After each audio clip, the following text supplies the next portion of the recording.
Good morning, students. Today I, Gunjan Garg, going to explain notice writing. How can we write an effective notice? Okay, students, let's start notice writing. A notice is a very short piece of writing which is usually formal in style. It is widely used by individuals and organizations to announce event and celebrations, birth and deaths, occasion, that is inauguration or sales, to issue public instructions, to make appeals and to extend invitations.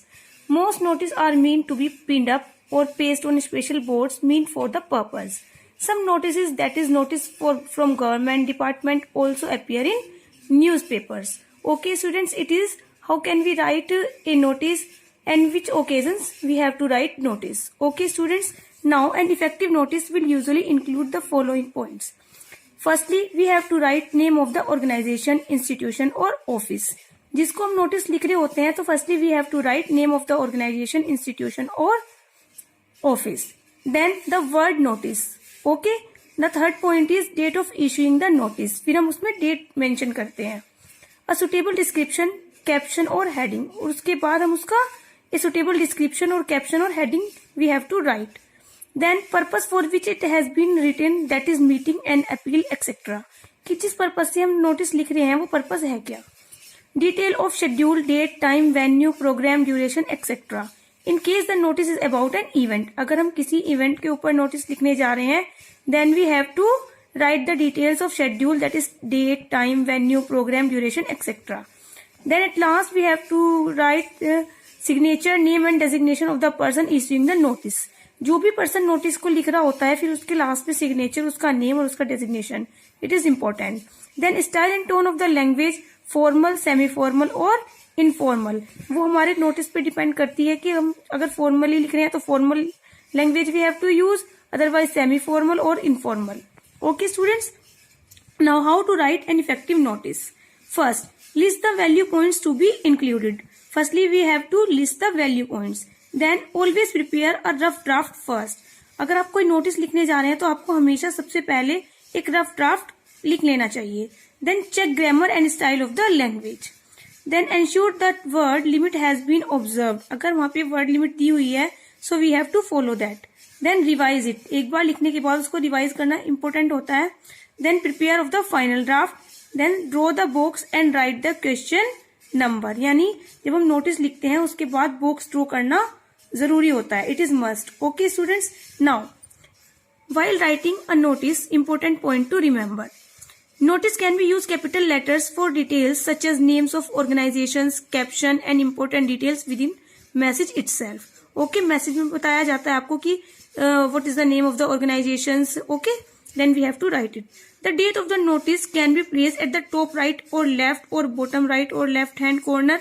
Always follow the style your teacher examination requires. ठीक है, जैसे आपको teacher आपको mention करेंगे, जैसे भी मैं आपको एक सैंपल नोटिस दूंगी तो जैसे आपको टीचर बताते हैं आपको, या फिर एग्जाम में अगर दिया हुआ है तो आपको डेट लिखने का वही फॉर्मेट फॉलो करना होता है. Then the entire content of the notice is placed in a box. फिर जो भी आपने नोटिस लिखना होता है उसको आप लास्ट में एक बॉक्स बनाना इंपॉर्टेंट होता है. The individual responsible for issuing the notice indicates the name below the signature in parenthesis followed by his और हर डेजिग्नेशन. यानी जो भी नोटिस लिखता है उसके लास्ट में सिग्नेचर, नेम और उसका डेजिग्नेशन मस्ट होता है. ओकेजनली ग्रामेटिकली इनकम्प्लीट सेंटेंस में be used as long as their meaning is clear. Okay students, abbreviations and symbols can also be used wherever required. यहाँ पर आप एब्रीविएशंस यूज कर सकते हैं. Students, let's discuss a sample notice. Lost. If anything is lost, हमारा कोई भी सामान लॉस्ट हो जाता है तो उसका नोटिस हम कैसे लिख सकते हैं. Now the Your water bottle was stolen from the class when you were out in the games period yesterday. As Karthik Anand, draft a notice to be put up on the school notice board, giving all the details in about 50 words. Put the notice in a box. जैसे कि मैंने आपको पहले ही बताया है कि notice लिखने के बाद we have to put the notice in a box. Okay students, firstly we have to write the name of institution, organization, school. Blue bells high school Gurgaon. तो यहाँ पे आप अपने स्कूल का नेम मेंशन करेंगे अगर ऊपर दिया गया है. Then notice, then date 5 April 2020. आप जिस डेट को नोटिस इश्यू करेंगे then you have to write that date. Then water बोतल लॉस्ट. फिर आपने हेडिंग दे दिया इसका कि आप क्या लॉस्ट हुआ है, वाटर बोतल लोस्ट। अगर आप फाउंड लिखते तो आप लिख सकते थे, अगर सपोज करो आपको किसी की वाटर बोतल मिल जाती है तो वाटर बोतल फाउंड। ओके, अभी हम लोस्ट का नोटिस लिख रहे हैं। Then a brand new Milton water bottle was lost in the cricket ground on 4th April, that is Friday. हमने पहले अपनी प्लेस बताया है जहां पे वाटर बोतल लॉस्ट हुई थी। देन आइडेंटिफिकेशन देंगे फिर हम, it is blue in colour and has a white lid. Okay, blue colour की थी और लिड इसका व्हाइट कलर का था। There is a sticker of Scooby Doo on its steel body, यानी इसकी स्टील बॉडी थी और उस पर एक स्टिकर भी था।